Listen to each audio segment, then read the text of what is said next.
Okay folks, it's What You Think. Coming to find out what you think. The article reading today will be from The Business Insider, written by Lloyd Lee. Fair use. What we know about the Moscow concert hall attack and why ISIS-K is claiming responsibility.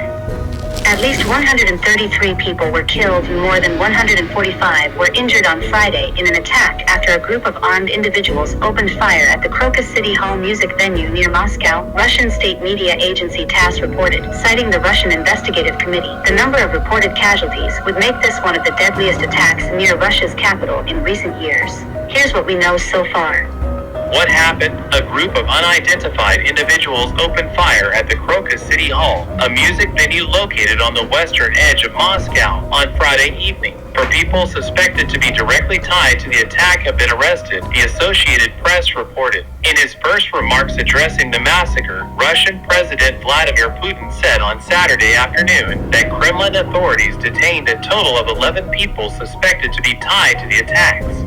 TASS reported that Picnic, a Russian rock band, was scheduled to perform at the venue. The concert hall can accommodate about 6,200 people. According to the venue's website, more than 133 people were killed and about 145 were injured, the Associated Press reported.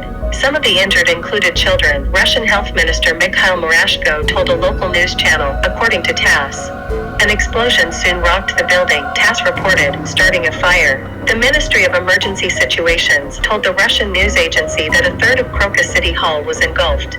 Shortly after the assault, the Islamic State Khorasan province, or ISIS-K, a branch of the terrorist group in Afghanistan, claimed responsibility for the attack in a statement shared with the ISIS-affiliated news agency Amaq on Telegram, CNN reported. According to the New York Times, U.S. officials confirmed the group was responsible. Despite the confirmation from U.S. officials, Putin made no mention of ISIS-K and instead pointed to Ukraine. He claimed in his Saturday address that Kiev authorities were trying to help the four assailants escape. They tried to hide and move towards Ukraine, where according to preliminary data, a window was prepared for them on the Ukrainian side to cross the state border, Putin said, according to NPR. Ukrainian and U.S. officials later denied any suggestion of Ukrainian involvement. ISIS bears sole responsibility for this attack. There was no Ukrainian involvement whatsoever, Adrian Watson, a spokesperson for the National Security Council, said in a statement on Saturday, according to NBC News. Mikhailo Podolyak, an advisor to Ukrainian President Volodymyr Zelensky, also denied the Kremlin's accusations and said on X that Ukraine certainly has nothing to do with the shooting/explosions in the Crocus City Hall. It makes no sense whatsoever, he wrote, adding that the Moscow attacks will contribute to a sharp increase in military propaganda, accelerated militarization, expanded mobilization, and, ultimately, the scaling up of the war.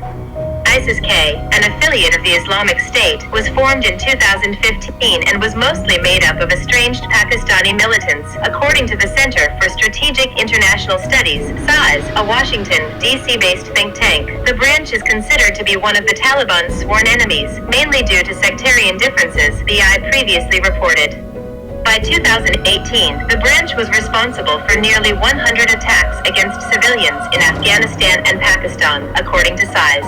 But the group was thrust into the international spotlight in August 2021 after it carried out a suicide bombing at the Hamid Karzai International Airport in Kabul that killed 13 U.S. military soldiers and 169 civilians. ISIS-K is considered one of the more successful branches of the Islamic State. Daniel Byman, a counterterrorism and Middle East expert at SIS, told Business Insider. ISIS-K's adversarial relationship with Russia could stem from several major historical conflicts that reflected the country's brutal treatment of Muslims. If you want, you can go back to the Russian conquest of the Caucasus, Byman said. And then you could go to the Soviet deportations of Muslim populations in the 1940s. Byman told BI he often points to the intermittent wars in Chechnya, a small Muslim republic, in the 1990s and 2000s, during which Chechnya struggled for independence. Michael Kugelman, a director at the Washington-based Wilson Center think tank, told Reuters that ISIS-K sees Russia as being complicit in activities that regularly oppress Muslims. Byman said the rationale behind the timing of Friday's attack is not yet clear, but it often has to do with operational reasons rather than symbolic or political purposes. If ISIS-K is confirmed to have carried out the attack, the group may have done so on Friday simply because they were ready, Byman said. On March 7th, the U.S. Embassy in Russia warned Moscow that there were reports of extremists with plans to target large gatherings near Russia's capital. The warning was partly based on intelligence that indicated an ISIS-K presence in Russia, two U.S. officials told the Washington Post. 3 days before the attack, Putin dismissed the warnings, calling them provocative. Colin P. Clark, an expert on domestic and transnational terrorism for the Sofan Group, a global security consulting firm, told the New York Times that ISIS-K has been fixated on Russia for the past 2 years, adding that the group accuses the Kremlin of having Muslim blood in its hands. Spokespersons for the Kremlin and the U.S. Embassy in Russia did not immediately respond to a request for comment. Okay folks, that's all for this one. Let me know what you think in the comments section. Do you think it was ISIS-K that attacked Russia, or do you think it was Ukraine? Until next time, stay prayed up, stay blessed, and keep pushing forward. Shalom.